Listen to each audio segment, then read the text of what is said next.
안녕하십니까, 문광입니다.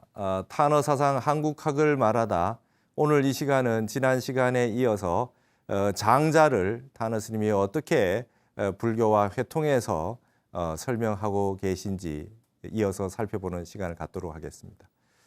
탄어 스님이 이제 장자에 관련해서 굉장히 많은 일화가 있으셨던 분입니다. 그리고 이 세상에 이 지성인들, 우리 밖에 있는 많은 분들에게 탄어 스님이 처음으로 알려지기 시작한 것도 사실은 장자 강의 때문이었다, 이렇게 볼 수가 있어요. 장자 어렵습니다. 장자 어려운데 탄어 스님의 장자 강의가 너무나 명쾌하고, 그다음에 워낙 이 장자를 많이 읽으셔가지고 아주 그냥 반야심경 읽듯이 줄줄 외우고 계셨기 때문에 스님의 장자 강의를 들으면 그동안 막혔던 부분들이 환하게 뚫리는 체험을 했다. 너무나 환희심을 가지고 좋아했다. 이런 이제 일화들이 많습니다. 스님이 이제 어디 강의를 하시거나 강연을 하시거나 법문을 하러 가실 때 이렇게 운전을 해서 시자 스님이 이렇게 운전을 해서 가면 뒤에서 뭔가 이렇게 중얼중얼 하는 말씀 소리가 들린답니다. 그래서 스님 뭐 하십니까? 이렇게 여쭤보면 장자 한 편 외운다 그러신다는 거예요.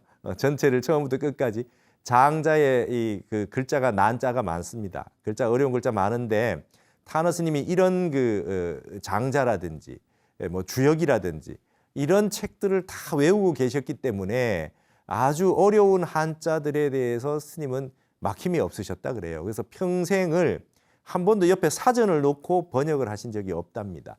그리고 책을 한번 번역하시기로 했다고 한다면 잘 모르는 책은 번역을 안 하신 거죠. 다 외우고 완벽하게 수십 년 동안 천독만독해서 머릿속에 그냥 가득 그냥 그 내용의 종지가 환하게 그냥 들어있는 책들만 번역을 하셨다 그래요. 그러니까 도대체 공부를 얼마나 많이 하신 겁니까? 그래서 탄어 스님 공부를 하면서 저는 그런 생각을 했습니다. 공부의 길은 끝도 없다. 스님이 그래서 늘 많이 하셨던 말씀이 학해무변이다, 이런 말을 많이 쓰셨습니다. 네.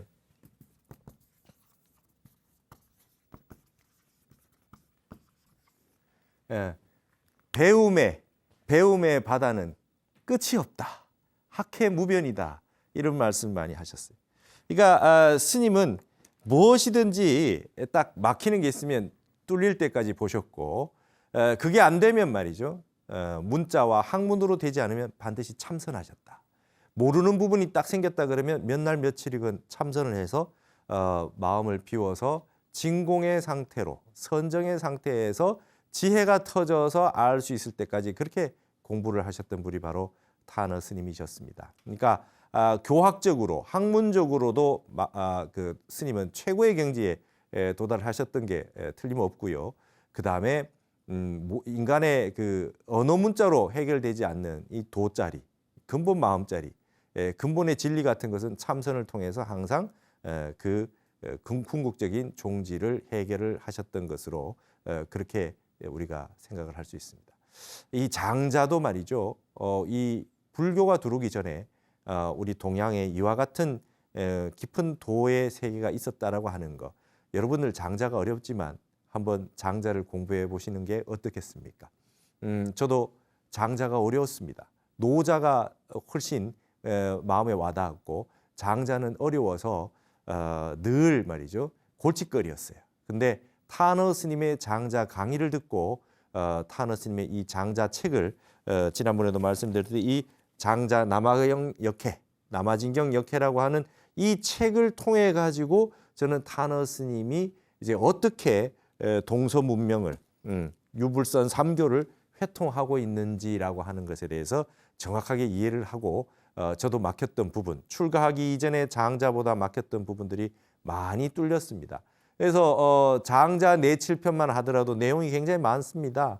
근데 이것을 불과 이렇게 몇 시간 안에 모든 장자 4~7편의 내용을 핵심만 요약해서 한다는 것도 쉽지 않습니다. 그래서 제가 그 많은 주석들 가운데 그 중에서 이 책을 쓸 때 한 편당 가장 중요한 단어, 키가 되는 단어 하나씩을 가지고 탄어 스님의 핵심 사상으로 뽑아냈습니다. 제가.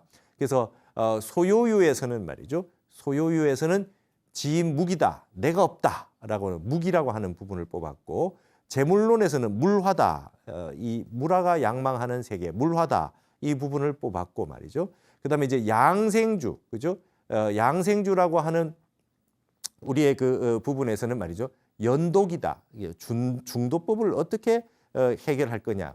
이 부분을 뽑았고, 그다음에 인간세에서는 말이죠. 인간세에서는 심재다, 마음재계다라고 하는 구조를 뽑았고, 덕충부에서는 말이죠. 덕충부에서는 망형이다. 바깥에 있는 형단을 잊어버리는 것이다라고 하는 것을 뽑았습니다. 그래서 그 부분을 지난번에 망형이라고 하는 부분을 설명을 하다가 우리가 공부를 마쳤던 기억이 있습니다. 이어서 그러면 이 덕충부에서 망형은 어떤 것을 설명하는지 이어서 한번 계속 보시도록 하겠습니다. 자, 여기에 이제 덕충부에는요, 여러분 어떻습니까? 우리가 형단을 잊어버렸다. 바깥에 있는 모양을 잊어버렸다라고 할 때 여러분 한번 잘 생각해 보십시오. 타너스님 강의 때 이 말씀 하셨어요. 여러분 어머니 외모 봅니까? 응? 우리 누나, 남동생 키 작다고 안 보고 그럽니까? 우리가 가장 친한 사람들 알고 보면 말이죠. 부모, 형제, 자매, 부부 이런 형태의 진짜 나중에 보면 모양이 안 보입니다. 형상이 안 보입니다. 그 사람의 마음과 그 사람 안에 있는 덕이 보이죠. 껍데기 중요하지 않잖아요. 그래서 덕충부는요, 장자의 윤리론입니다. 윤리론. 희한하죠. 이게 덕이 바깥으로 드러나는 게 어떠냐. 그래서 여기 덕충부에서는 말이죠. 유교에는 오륜이 나오죠. 삼강 오륜에 오륜이 나오거든요. 근데 더 깊이 들어가서 장자에는 육륜이 나옵니다. 6가지가 나옵니다. 부자, 형제, 군신, 사제, 부부, 붕우라고 하는 형태로 가지고 오륜이 아니라 육륜이 나옵니다. 노자, 장자가 윤리 도덕관이 뭐 그런 데서 다 벗어나서 신경 쓰지 않는 것이 아닙니다. 장자의 덕충부는 어떻게 인간이 근본 덕을 갖추고 있으면서 아까 앞에서 봤듯이 인간세라고 하는 인간세에서 상대편을 어떻게 대할 거냐. 그 사람의 말 하나 듣더라도 심재해라. 마음재계라고 하는 그 사람의 기운까지 다 봐서 그 사람 마음까지 살펴서 보라라고 하는 내용이 있었듯이 덕충부에서는 말이죠. 윤리관이 나와요. 그래서 이 6가지 윤리관, 유교의 오륜보다 하나 더해서 육륜이 등장한다. 그래서 망형이라고 하는 거는 말이죠. 형단을 잊어버리는 거다. 외형을 보지 않는 것이라고 설명하고 있는 겁니다. 이 세상이 옛날보다 살기가 좋지 않고 그 다음에 사람과 사람을 평가하는 데 있어서 바깥 외모에 치중하고 이런 부분만 보면 옛날보다 도가 뒤떨어졌다. 물질 문명이 발달해서 기계 문명이 발달해서 굉장히 편리해졌는지 모르겠지만 말이죠. 마음속에 덕이 있는 걸 사람이 알아주지 못한다. 지기지유. 정말 진정한 친구가 있느냐. 전부 면접 보는데 외모가 중요하다. 이런 세계는 우스운 세계입니다. 우스운 세계입니다. 이 도의 세계에서 봤을 때는 이런 세계는 아주 수준 낮은 세계죠. 그래서 여기에 굉장히 이 덕충부에는 우리에게 현대의 지구인들에게 큰 가르침을 줍니다. 외모에 끄달리지 마라. 그게 끄달리면 영원히 고생감이다. 그래서 부자와 형제 사이에는 타너스님 설명이 이렇습니다. 부자와 형제 사이에는 혈연으로 맺어진 관계이기 때문에 외형이 아무리 못생기고 장애가 있다 하더라도 본래의 형체를 전혀 보지 않는다. 부모님이, 어머니가 내 아들이 건강이 나쁘고 어디가 아프다고 해서 그 신경 쓰지 않습니까? 아무 상관이 없다 이 말이죠. 이게 지금 하지만 부부와 붕우, 부부와 친구 사이에는 의로서 합한 관계. 뭔가 처음에 관계를 맺을 때 합한 내용이 있거든요. 이유가 있습니다. 저 사람과 내가 의기투합하거나 좋았던 내용이 있어요. 그렇기 때문에 외형을 따라서 견해를 일으키는 어리석음을 범하게도 된다는 겁니다. 그러니까 육륜 가운데서 인간관계 가운데서도 말이죠. 완전 친족 간에는 형단을 보지 않습니다. 외형을 보지 않아요. 근데 친구 사이의 관계, 그 다음에 부부와의 관계 이런 거는 뭔가 하나의 좋은 지점이 있어서 의로서 합했기 때문에 어떤 모습이 싫어지면 인연을 끊고자 하는 부분이 생겨난다 이거죠. 여기 이제 장자는 덕충부에서 온갖 못난 사람들과 불구자를 등장시킴으로써 외형인 몸이 비록 흉하더라도 덕이 높으면 숭상하게 된다는 것을 부각시켰습니다. 이를 통해서 외형만을 숭상하고 내면의 덕성은 힘쓰지 않는 이들을 경계시켰다. 극단적인 방법을 썼어요. 도인들이 나오는데 전부 이상한 장애를 가지고 있어요. 아주 덕충부가 재미있습니다. 그래서 굉장히 우리 이 현대 사회에 큰 경종을 울려주고 있다 이 말이죠. 근데 여기에서 나아가서 그냥 겉모습, 외모에 끄달리지 마라라고 하는 걸로 덕충부가 끝이 나면 도공부가 아니죠. 여기서 한 단계 더 나갑니다. 어디? 생사 문제까지 나아가죠. 생사, 나고 죽고 하는 부분의 제일 근본적인 뭡니까? 이 몸뚱이거든요. 몸뚱이가 있느냐, 몸뚱이가 썩느냐라고 하는 부분이 가장 큰 거니까 외모의 형체를, 외형을 잊어버린다고 하는 것에 근본으로 더 들어가서 덕충부에서는 생사 문제까지 들어갑니다. 그래서 타너 스님은 덕충부의 종지인 망형이 사생의 문제라고 하는 부분까지 확장된다고 설명합니다. 여러분 장자에는 생사라고 되어 있지 않고 사생이라고 표현되어 있어요. 그래서 그대로 쓴 겁니다. 그런 생사의 문제를 자유자재로 하는 것이 불교의 궁극적인 목적인데 덕충부 역시 생사를 둘로 보지 않는 망형을 설파하고 있다. 껍데기 있는 외형 보지 않는 것뿐만 아니라 나고 죽는 생사의 문제까지도 망형해야 된다 이거죠. 그래서 타너 스님이 장자를 강의하면서 가장 중시했던 구절이자 서계 박서당 선생이 역시 덕충부의 관건이라고 했던 그 강조했던 그 구절이 있습니다. 늘 강의를 하실 때마다 강조했던 구절이 있어요. 우리 조선조의 장자를 주석하셨던 서계 박세당 선생도 이 구절을 가장 중시하셨다 그래요. 뭐냐? 이게 이제 관건이 됐던 구절 이 구절입니다. 사생이 역대이로되 그랬습니다. 사생이 역대로 죽고 사는 문제가 아주 또한 크되 이 부득이어지변하며 그랬습니다. 근데 그렇지만 죽고 사는 문제가 크지만 그러하지만 그게 생사에 따라서 변하지 않으며 수천지 복추라도 역장 불여지유라 그렇죠. 비록 천지가 무너져 없어지더라도 또한 그 정신을 잃어버리지 않는다라고. 생사의 문제라고 하는 것이 몸뚱이가 있다가 죽어지는 부분이 있지만 그 속에 몸뚱이에 구애받지 않고 영원히 지속되는 게 한 가지가 있다. 뭐냐?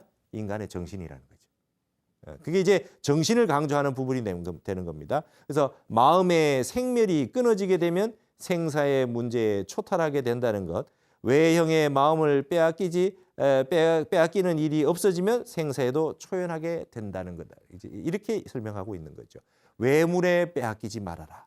외물에 끄달리지 않게 되면은 생사에 초연하게 된다.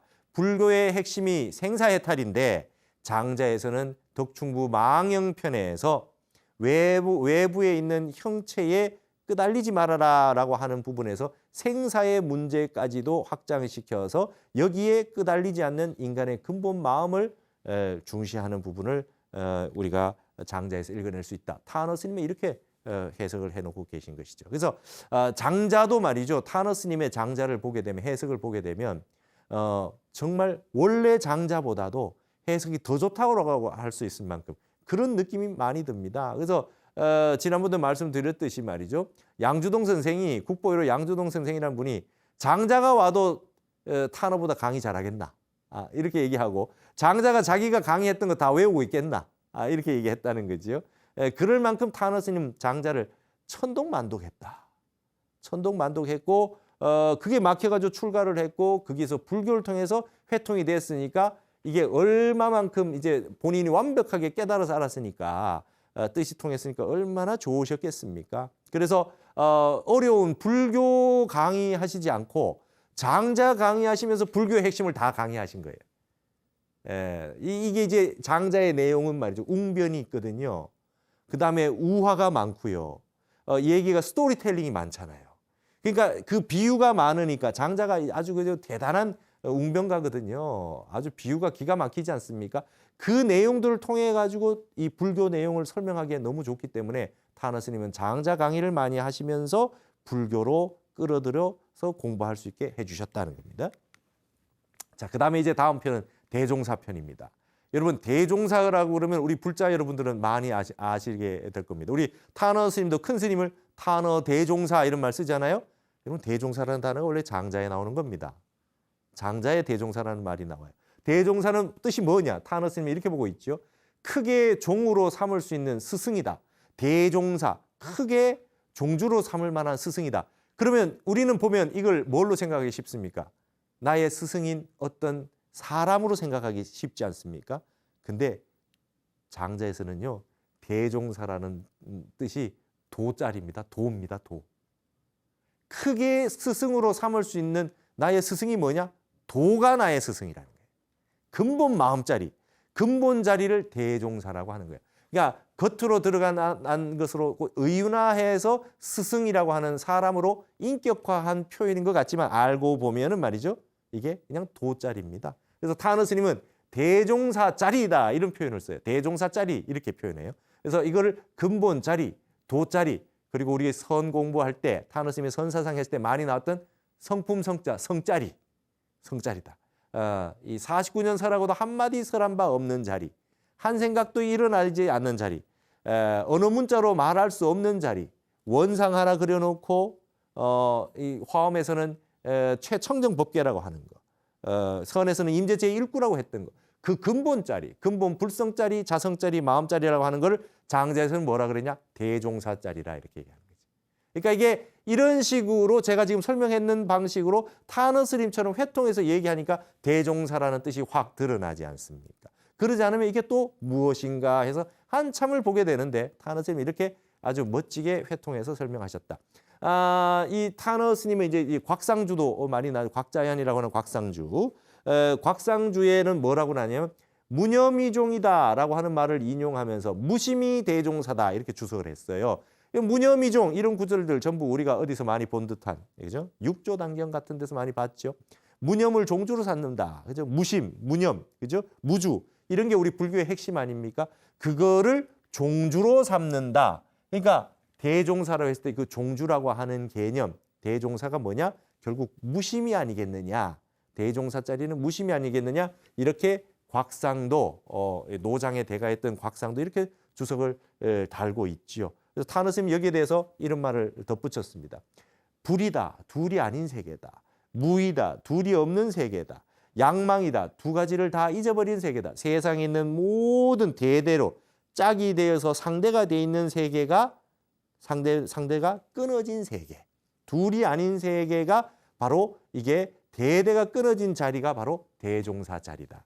대종사라고 하는 뜻이 그러면 뭡니까? 양변이 끊어진 일심의 세계다. 이렇게 이해하실 수 있겠습니다. 그래서 대종사에는 말이죠, 이제 드디어 진인이라는 표현이 나옵니다. 여러분, 노장에서 도교에서 가장 좋아하는 단어가 진인 아닙니까? 진인. 그래서 누구 이 호를 지을 때 앞에 무슨 진인 이렇게 해서 다 짓기를 좋아하지 않아요. 진인이란 말이 등장하는 게 대종사에 나옵니다. 대종사에서 진인이라고 하는 그 참다운 사람. 여러분, 그 우리 임재선사도 무위진인이다 이랬잖아요. 차별 없는 참사람이다. 참사람이 뭐냐라고 하는 거, 임재선사도 당나라 때 스님이니까 진인이라는 표현을 어디서 받겠어요? 장자에 본래 있던 표현인 거죠. 여기서 가져오긴 가져왔다 이거죠. 그럼 장자에서 말한 진인은 뭐냐? 생사의 관문을 뚫고 지나가서 마음으로 생각할 수 없고 언어로 논할 수 없는 경지를 체득한 이를 진인이라 그래요. 여러분, 이거 이렇게 보면 장자가 불교 공부한 분은 장자를 이해할 수 있고 장자 공부한 분은 불교를 이해할 수 있고 서로 바로 격식 없이 이 문 없이 말이죠. 문턱 없이 그냥 휙 공부를 서로 회통해서 할 수 있게 되는 표현을 이렇게 해놓으셨어요. 그래서 이 진인은 말이죠.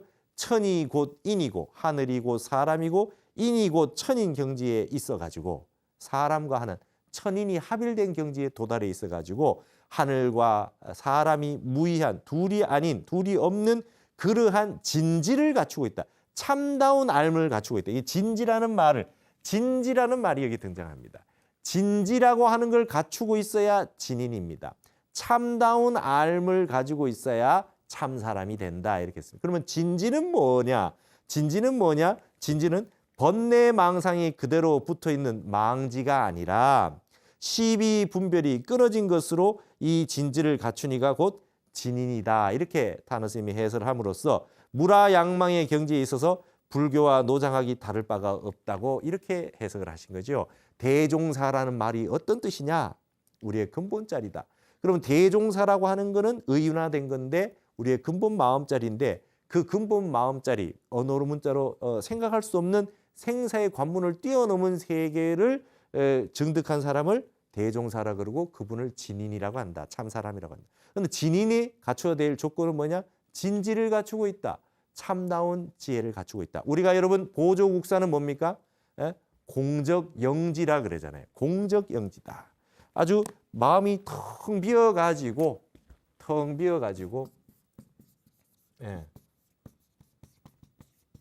이게 이제 신령스러운 영자가 나오잖아요.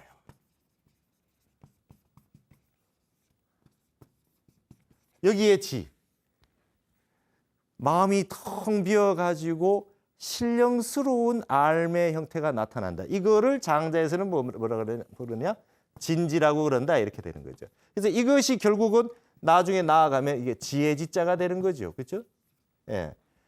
망지가 아니단 말이죠. 이 망지가 아니고 망령되게 시비 분별에서 따지는 앓음이 아니라 시비 선악 분별이 끊어진 영지 진지가 지혜가 되는 거. 이것이 바로 대종사 자리다. 탄원 스님이 이렇게 불교와 노장학을 이렇게 회통을 하고 있는 것입니다. 그래서 대종사에서는 제일 중요한 단어가 뭐냐? 좌망입니다. 앉아서 잊어버렸다. 그래서 탄원 스님은 이런 좌망이라는 단어를 자주 쓰셨어요. 나는 평상시에 좌망을 일삼았다 그래요. 좌선이라는 뜻하고 똑같다. 이렇게 본 거예요. 여러분 앉아가지고 뭡니까? 앉아있는 나와 내 마음과 몸뚱이와 바깥 세계의 모든 경계를 텅 비어서 마음이 텅 비어서 선정에 들어서 다 잊어버렸다라고 하는 게 좌망이라는 거죠.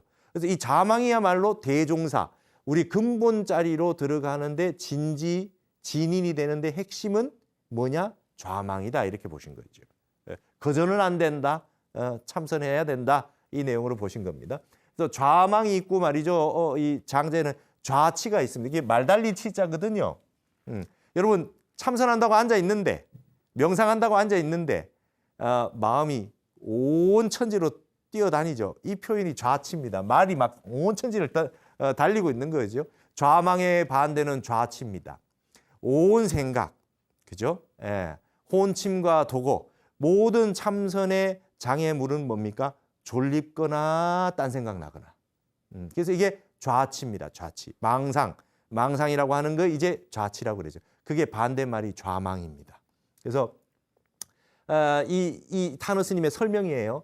좌망은 좌치의 반대수로니 기심이 쉬지 못하면 비록 밀실에 단좌하나 심화가 습습하여 좌치를 면치 못하거니와 이렇게 여러분 좀 말이 어렵죠. 탄원 스님의 옛날 투로 말씀하신 겁니다. 근데 기심이라고 하는 건 기라고 하는 건 본체니까 우리 근본 마음이 쉬어 있지 않으면 아주 비밀스러운 방에 조용한 방에 혼자 앉아 있어도 조용하지가 않죠. 마음이 막 일어나니까. 그래서 아무리 단좌를 하고 고요한 곳에 앉아 있어도 마음의 불이 자꾸 일어나요. 그렇죠? 뭐 생각이 자꾸 일어나지 않습니까? 그래서 좌치 앉아 있지만 마음은 온 천지를 돌아다니는 걸 면치 못하게 되거니와 이 말이지요. 그래서 이제 여기에도 이제 좌망에도 공자와 안회가 등장하거든요. 그러니까 여러분 이 노장의 장자를 유교를 종주로 했다 이런 말을 쓸 수도 있는 겁니다. 절대로 장자가 유교를 싫어하지 않아요. 비판하지 않아요. 항상 근본 본인의 심재, 좌망 이런 거 얘기할 때는 꼭 공자와 공자의 가장 입실 수제자 안자가 등장하거든요. 그래서 이 회통이 원래 되어 있다 이렇게 얘기를 하지요.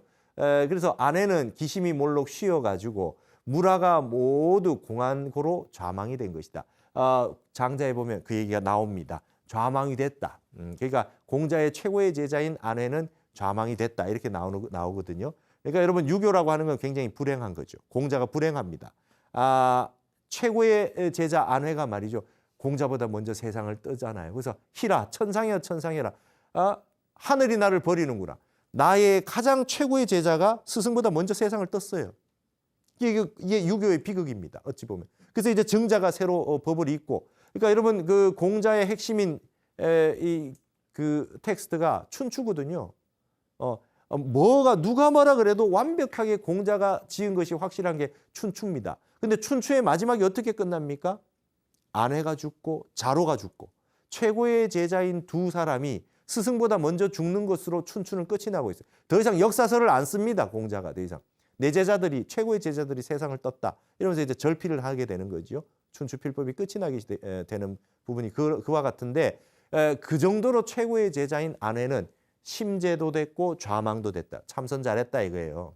참선 잘했다. 도가 깊었다. 혹이 물어 가로되 이르되 행주자와와 어묵동정에 모두 가히 도에 들 것이거늘 어찌 반드시 좌망이라 했는고. 누가 옛날에 말이죠. 혹이 물어 가로되 이러면 누구나 질문할 수 있는 것을 일부러 질문으로 만들어 가지고 이렇게 책을 쓰는 그런 패턴이 있어요. 누구나 질문을 할 수 있는 법한 내용을 혹이 물어 가로되 이렇게. 여러분 꼭 앉을 필요가 있습니까? 행주자와 어묵동정에 다 도에 들 수 있는데 꼭 앉을 자자를 쓸 필요가 있냐 이거예요. 꼭 앉아서만 좌망이라고 해서 꼭 앉아야만 무라양망이 되냐 이렇게 누가 물었다는 거예요. 그래서 답해 이르되 뭐라 그러냐?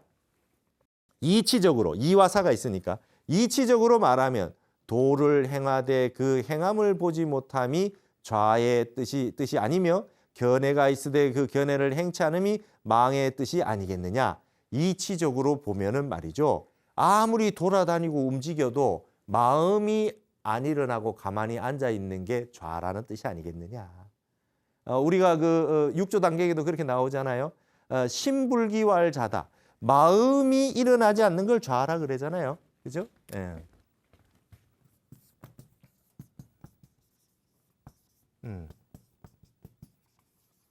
여러분 이 좌 앉는다는 뜻이 말이죠. 몸땡이 앉는다는 게 아니잖아요. 마음이 일어나지 않는 게 좌라는 거예요. 그러니까 앉아 있어도 마음이 계속 일어나면 이걸 좌취라고 그래요. 그죠? 계속 달리고 있는 거죠. 근데 마음이 일어나지 않으면 이거를 좌망이라 그럽니다. 예, 좌망이라 그래요. 그러니까 꼭 좌망이어야만 합니까? 누가 이렇게 물어보니까 행주자와 다니더라도 마음이 일어나지 않으면 그건 좌망이다. 이치적으로는 그러하다. 지금 이런 식으로 지금 설명을 하고 있는 겁니다. 그 다음에 잊을망이라고 하는 것도 말이죠. 잊을망이라 아무 생각이 없는 게 잊을망이 아니라 한 생각이 일어났어요. 견해가 일어났어요. 근데 견해가 내가 지금 어떤 감정이 일어났어요. 생각이 일어났지만 그 생각대로 하지 않는 게 잊을망자 아니겠네요. 한 생각도 아무 감정도 없고 아무 생각도 없는 게 잊을망자가 아니고 생각이 일어났는데 그 생각대로 한 생각대로 바로 실천에 옮기지 않고 그 생각을 원래 자리로 돌이켜버리는 거. 그게 망 아니겠느냐. 유교 중용으로 말하면 발익의중절 위지화다. 마음이 일어났지만 근본 자리로 중자리로 돌이키는 게 그게 조화로울 화자다. 이게 잊을망자 뜻이라는 겁니다. 아무 생각도 없이 목석처럼 한 생각도 없이 있기만 한 것이 아니라 생각이 일어났을 때 그것을 실천에 좋지 않은 것을 실천에 옮기지 않는 것. 화가 났는데 화가 안 일어나는 게 망이 아니고 화가 일어났는데 일어나는 화를 베풀지 아니한 것. 이걸 망이 아니겠느냐 이렇게 지금 얘기하는 거죠. 이치적으로 볼 때는. 그러면 사적으로 이와 사니까 사의 현실적인 현상으로 봐서 말해본다면 성인의 진심 참다운 마음은 사위라는 행주자와입니다. 행할 때, 주했을 때, 앉았을 때, 누웠을 때 행주자와 사위 가운데 소분도 조금도 간단히 이 중간에 틈이 없으나 우리 학자의 경지에 있어서는 정자 고요하게 앉아 있는 가운데서도 오히려 마음을 쉬지 못하거늘 하물며 행주 등으로 움직이고 주하는 등으로 어떻게 능히 도에 들어가겠느냐. 이치적으로 볼 때는 아무리 움직이더라도 마음이 안 움직이면 되는 거죠. 근데 이게 쉽지 않잖아요. 그렇기 때문에 이 행주자와 전체에서도 마음이 안 일어난 건 쉽지 않고 고요하게 앉아 있는데도 불구하고 마음이 좌하지 않은데 이렇게 행주 이렇게 움직이고 돌아다닐 때는 어떻게 쉽겠느냐. 그러기 때문에 좌망이라고 쓴다는 거예요. 이치적으로 볼 때는 아무리 움직여도 마음이 안 일어나면 되겠죠. 근데 일반인들 우리 중생들 수준에서는 앉아 있어도 마음이 뛰어다니는데 어떻게 움직일 때마저도 움직일 때까지 마음이 안 일어날 수 있겠느냐. 이치적으로는 좌라는 의미는 그게 맞다. 항상 마음이 안 일어나면 앉아 있으면 되는 건데 현상적으로 볼 때는 우리 몸뚱이라고 하는 거, 마음이라고 하는 것은 그렇게 쉽게 고요하게 되지가 않는다. 그래서 제일 좋은 게 좌선이더라 이거죠. 좌선이라는 형태를 취하게 된 것이다. 이렇게 설명한 거죠. 그렇기 때문에 성가에서 좌선을 많이 주장하는 거죠.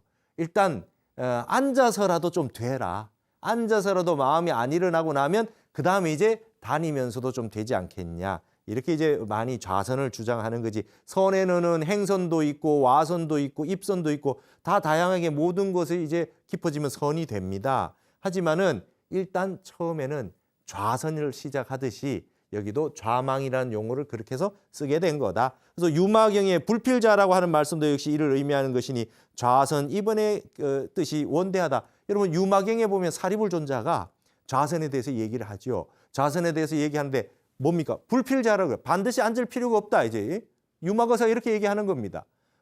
굳이 꼭 좌선이 앉아만 되는 것은 아니다 말이죠. 일체처 일체시에 좌선은 가능하다라는 말을 유마거사가 멋지게 하거든요. 그래서 사리불존자가 깜짝 놀라요. 그래가지고 유마거사 병환이 났을 때 병문안 가라 그러니까 사리불존자가 그분 너무 대단해가지고 제가 감히 이런 말을 하게 되는 게 이런 데서 나오잖아요. 불필자라. 사실 앉을 필요는 굳이 없어요. 그러나 그거는 쉽게 되지 않는다. 그렇기 때문에 좌라는 뜻을 쓴다. 이게 좌망입니다. 그래서 이 타너스님이 이렇게 주석을 이렇게 아주 멋지게 달아놓으신 거예요. 이게 타너스님의 주석이에요. 그러니까 불교 공부하는 분이 장자를 보면 좌망이라 그러면 이게 어떤 분은 그 노장하게 말하는 좌망이라고 하는 게 불교에서 말하는 좌선의 수준에 못 미치는 거야. 늘 이렇게 얘기하지만 이와 같이 회통해서 주석을 해서 장자가 말한 좌망과 우리 불교에서 말한 좌선이 결코 다른 것이 아니다. 이렇게 근본이 같은 거라는 설명을 늘 해주고 계셨던 겁니다. 자, 이어서 장자 내7편의 마지막이 응제왕편입니다. 응제왕편이 4편, 장자는 4편이 있고 외편이 있고 자편이 있는데요. 그 가운데 이제 응제왕이라고 하는 이 편은 장자 4편이 한번 마무리되는 부분입니다. 여기에서 가장 핵심되는 키포인트로 타너 스님은 이 혼돈이라고 하는 단어를 가져왔어요. 여러분, 우리가 혼돈 뭡니까? 카오스, 그죠? 코스모스, 질서에 반대되는 카오스를 혼돈이라고 하죠. 근데 이 혼돈이라는 단어는 보통 다 이제 싫어할 겁니다. 근데 제가 대학교 다닐 때만 해도 카오스 이론이라는 게 아주 유행했어요. 하이젠베르크의 불확정성의 원리. 세상의 모든 것은 뭔가 과학에 의해서 이치에서 딱 들어맞아질 것 같지만 사실 세상은 말이죠. 그렇게 확정적으로 되어 있지 않더라. 어떻게 보면 불확정성의 원리가 우리가 불교에서 말하는 무아의 이치와 굉장히 비슷합니다. 무상의 이치와 굉장히 맥이 닿아 있는 거죠. 굉장히 뭔가 딱 떨어질 것 같지만 영원히 그러하지 않다는 것입니다. 그게 카오스 이론의 핵심입니다. 그래서 저쪽에 미국에서 예를 들면 나비가 한번 날개짓을 하면 저기 반대편에서 말이죠. 거기서 엄청난 태풍이 불더라. 이런 게 이제 버터플라이 이펙트로서 나비 효과니 이런 말이 항상 나왔던 게 이제 카오스 이론인데요. 그 카오스라고 하는 것을 긍정하고 혼돈이라고 하는 것을 굉장히 근본적인 부분으로 설명하는 대문이 바로 여기에 응제왕에 나오는 것이죠. 그게 여기에 일화가 등장해요. 그러니까 장자가 얼마나 이 비유가 능하고 스토리텔링, 이 서사에 강한 사람이냐라고 하는 걸 이제 우리가 알 수 있어요. 이게 아주 재밌습니다. 알고 보면 굉장히 재밌습니다. 이제 이치가 어려워서 해석이 잘 안 됐을 뿐이거든요. 그래서 타너 스님의 이걸 강의를 하시면 항상 장자의 마지막은 이 응제왕 편의 혼돈으로 이야기하면서 이 지구의 인류 문명에 대한 거대한 비판이다.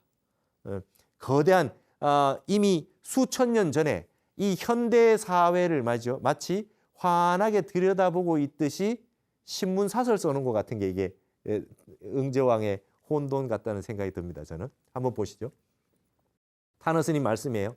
인간 본연의 도덕을 파괴하고는 정치, 경제, 문화가 창조될 수도 없고 그 질서를 유지할 수도 없다는 것을 장자의 응제왕편 한 구절을 예로 삼아 보겠다.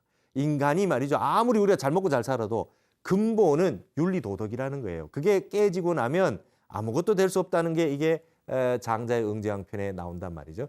응제왕편의 결론은 숙홀, 혼돈이라는 세 명의 임금이, 여러분 세 명의 임금 이름이 숙이고 홀이고 혼돈이에요. 혼돈은 말이죠. 가운데 중앙 부분에 있는 왕이고 말이죠. 숙과 홀은 북쪽 남쪽에 있었던 그 임금 이름이라는 겁니다. 그래서 임금이 각각 남해와 북해 중앙에서, 그러니까 숙이 남쪽이고 홀이 북쪽이죠. 그래서 통치를 하고 있는데 언젠가 숙과 홀이 혼돈을 찾아갑니다. 친구예요. 찾아가서 융숭한 대접을 받았어요. 갔더니 대접을 잘해준 거죠. 혼돈이라는 왕이. 그래가 임금이, 그래서 두 임금은 혼돈의 대접에 답하고자 궁리한 끝에 자기들은 눈, 코, 입 등 7개 구멍을 몸에 갖고 있는데, 여러분 지금 얼굴에 구멍이 7개죠. 눈 2개, 코 2개, 콧구멍, 귀 2, 그죠? 입 하나. 그래서 7개잖아요. 얼굴에 구멍이 7규라 그래요. 7구멍을 다 가지고 있는데 혼돈이라는 중앙에 있는 임금은 이 7구멍이 없어요.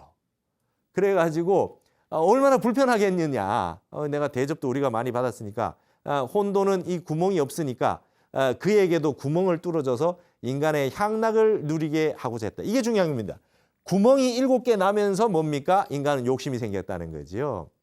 구멍이 7개가 없으면 욕심이 없어요. 먹고 보고 듣고 그죠? 냄새 맡고 이런 욕심이 없어진 거예요. 그러니까 이 숫과 홀이 봤을 때는 혼돈이 이게 7규라고 하는 구멍이 없으니까 얼마나 불편하고 행복이었겠다. 즐기는 게 하나도 없겠네. 맛있는 것도 못 먹고. 그래가지고 친구를 위한답시고 이제 어떻게 했습니까? 두 임금이 매일 하나씩 혼돈의 몸에 구멍을 뚫기 시작했다. 여러분 7일 걸린 겁니다. 구멍 뚫기. 이게 여러분 이게 보통 상직이 아니에요. 부처님이 7걸음을 걷고 태어나시자마자 7걸음을 걷고 천상천하 유아독존이라 했다는 거. 기독교의 창세기에 7일 만에 그죠? 창조했다는 이런 얘기가 7이라고 하는 숫자 그냥 보통 나오는 숫자가 아닙니다. 그리고 수미산에서 말이죠. 남성부주로 올 때 738해가 있다. 산이 7개가 있다. 그걸 건너가야 수미산을 가서 하늘로 올라간다. 이런 얘기들이 그냥 있는 얘기가 아니다. 이 구멍 7개도 여와 관련이 돼 있다는 것이죠. 이런 것이 이제 종교학적인 상징의 부분으로 쓸 수 있는 부분이 있는 겁니다. 그래서 7일째 되던 날 그는 죽어버리고 말았다. 이는 약삭빠른 인위적 지혜를 가진 숫과 홀이 우주 본체의 자연으로 인간에게 무한한 호의를 베푸는 혼돈에게 수정을 가하다가 실패했다는 이야기다. 도가 상실되어 가는 과정을 우회적으로 설명한 장자의 이 구절은 오늘의 인간 사회에 심각한 경종을 울려주는 절실한 교훈을 던져주고 있다 하겠다. 이 타너 스님 설명입니다. 그래서 여러분 이게 숫과 홀이라고 하는 거는 뭐냐? 여러분 홀 할 때 홀현이입니다. 홀. 숫과 홀이라고 하는 거는 말이죠. 둘 다 무슨 뜻이냐? 한 생각이 갑자기 일어나는 거예요. 그래서 한 생각이 갑자기 일어나는 한 생각, 향락을 누리고 그 욕심을 부리려고 하는 한 생각이 우리가 뭡니까? 안이비설신이라고 하는 거죠. 안이비설. 안이비설신이 한 생각 일어나가지고 혼돈이 깨진 겁니다. 혼돈은 뭡니까? 한 생각 일어나지 않은 희로애락이 끊어진 희로애락의 미발의 상태, 한 생각이 일어나지 않은 상태, 인간의 본연의 상태, 순수하게 인의가 가해지지 않은 세계. 그래서 장자가 말하는 혼돈은 노자가 말하는 무의자연이지요. 무의자연을 혼돈으로 표현한 겁니다. 그러니까 여러분 질서의 세계라고 하는 코스모스의 세계라고 하는 것의 근본 세계는 뭡니까? 카오스의 세계입니다. 혼돈의 세계예요. 그렇죠? 태극이나 일이라고 하는 세계는 무국에서 나온 세계란 말이죠. 그래서 우리가 근본으로 돌아가야 된다. 이 세계 문명이 너무나 인위 조작으로 해가지고 뭘 자꾸 만들어내고 인위를 가하면 가할수록 우리 근본을 놓친다. 우리 근본의 대종사자리, 도자리를 놓치게 된다는 거죠. 그래서 타너 스님은 혼돈에 대해서 단도직입적으로 천지 미분전 소식이다. 천지가 나눠진 소식이란 선어로 해석했다. 선어로 현존 일념, 기멸 이전의 경지, 한 생각 일어나기 이전의 세계, 우리 몸이 생겨나기 이전 소식, 우주가 생기기 전에 핵심체라고 표현하기도 했다. 그가 유불선을 회통하며 강조했던 주역의 통체 일태극, 그 다음에 중용의 중자리, 열자의 태엽, 노자의 천하모, 그 다음에 성가의 최초 일구자, 화막의 최청정법계, 기독교의 하나님과 성부, 천부경에서 말하는 음양 미분전의 무시의 일, 시무, 그 일은 시무시의 일이요. 일이라고 하는 건 시작에서도 시작함이 없는 일이요 했을 때 그 천부경에서 말하는 그 일자리, 일이라고 하는 자리도 이게 전부 다 혼돈하고 같은 거다. 그러면서 타너 스님이 이 혼돈을 이와 같은 형태로 설명을 하셨다. 그래서 숙이라고 하는 거는요, 문득 숙입니다. 문득 한 생각이 일어난 게 숙이고, 홀은 문득 한 생각이 없어지는 게 홀이에요. 그래서 잠시도 쉬지 않고 끊임없이 일어났다가 사라지는 우리 인간의 한 생각인 것이다. 일념이 일어났다 사라지는 것은 우주가 생멸하는 것과 같으며 그 한 생각이 무념이 되어 완전히 끊어지게 되면 바로 혼돈이 되는 것이다. 타너 스님은 응제왕편은 제왕의 법칙에 어떻게 응할 것인가? 응제왕, 어떻게 제왕의 법칙에 응할 것인가? 세상을 어떻게 다스릴 것이냐? 유의로 다스려가지고 자꾸 뭘 하려는 걸로 다스리려 하지 말고 무의지치, 무의의 세계로 근본으로 돌아가는 것을 가지고 정치를 해야 된다. 그게 응제왕입니다. 진정한 왕은 말이죠. 무의를 해야 된다는 거예요. 자꾸 개입해서 끼어들어서 뭘 자꾸 하려고 하면은 뭡니까? 근본을 놓치게 된다. 제왕의 법칙과 자격은 혼돈을 파괴하지 않는 것인데 여태껏 혼돈을 파괴하지 않은 제왕이 과연 몇 명이나 되었겠냐라고 장자가 탄식을 하고 있다는 것이다. 타너 스님은 도가 상실되어 가고 있는 현실에 대한 탄식이 장자 내편의 최종 결론이라고 그렇게 설명한 겁니다. 그러면 여러분 여기서 보시다시피 자, 우리 인류가 앞으로 어디로 가야 됩니까? 끊임없이 인이 자꾸 만들어내고 터널 뚫고 땅 파고 산업 세고 이런 쪽으로 가면 어떻게 하면 혼돈이 파괴된다. 문명의 가장 큰 비판이 이 장자의 응제왕편에 있다라고 하는 사실. 이것은 우리에게 주는 굉장히 큰 메시지를 가지고 있다고 하겠습니다. 그래서 타너 스님이 항상 장자를 얘기하면서 우리 불교가 말하는 근본자리, 그 다음에 노장이 말하는 무의자연, 그 다음에 근본으로 인의로 하지 않은 이런 그 우리 본래의 자리로 돌아가야 된다. 이런 부분에서 노장학과 우리 불교는 서로 만나고 있다. 이런 가르침을 주셨습니다. 자, 어떻습니까? 장자의 내칠편을 그냥 짧게 핵심어가 되는 키워드를 가지고 타너 스님의 핵심을 좀 살펴보았습니다.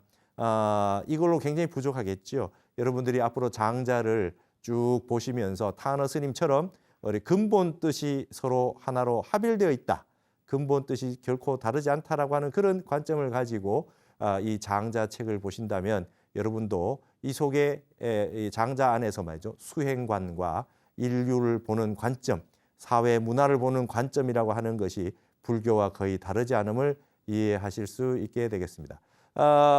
노장학은 이것으로 간단하게 마치고 다음 시간은 이제 기독교를 어떻게 불교와 회통했는가라고 하는 타너 스님의 기독교와 불교의 회통을 살펴보는 시간을 갖도록 하겠습니다. 오늘 이 시간은 여기서 마치겠습니다. 감사합니다.